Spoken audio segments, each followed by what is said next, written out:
প্রাক্তন কবি জয় গোস্বামী। ঠিক সময়ে অফিসে যাই, ঠিকমতো খাই সকালবেলা। টিফিন বাক্স সঙ্গে নেয় কি না ক্যান্টিনেই টিফিন করে? জামা কাপড় কে কেচে দেয়? চা করে কে আগের মতো? দুগ্গার মা কটায় আসে? আমায় ভোরে উঠতে হতো। সে শার্টটা পরে এখন ক্যাটকেটে সেই নীল রংটা। নিজের তো সব ওই পছন্দ। আমি অলিভ দিয়েছিলাম। কোন রাস্তায় বাড়ি ফেরে? দোকান ঘরের বাঁ পাশ দিয়ে শিব মন্দির। জানলা থেকে দেখতে পেতাম রিক্সা থামলো। অফিস থেকে বাড়ি আসে নাকি সোজা আড্ডাতে যায়? তাসের বন্ধু, ছাই পাশেরও বন্ধুরা সব আসে এখন।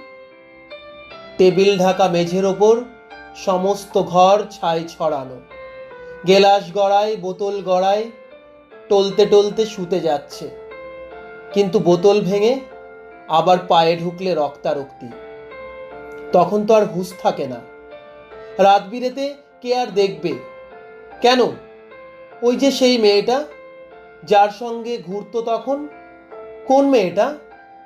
সেই মেয়েটা? সে তো কবেই সরে এসেছে। বেশ হয়েছে, উচিত শাস্তি। অত কাণ্ড সামলাবে কে? মেয়েটা যে গণ্ডগোলের প্রথম থেকেই বুঝেছিলাম। কে তাহলে সঙ্গে আছে? দাদা বৌদি, মা ভাই বোন? তিনকুলে তো কেউ ছিল না। এক্কেবারে একলা এখন। কে তাহলে ভাত বেড়ে দেয়? কে ডেকে দেয় সকাল সকাল? রাত্রিরে কে দরজা খোলে? ঝক্কি পোহায় হাজার রকম। কার বিছানায় ঘুমোই তবে? কার গায়ে হাত তোলে এখন? কার গায়ে হাত তোলে এখন? প্রাক্তন।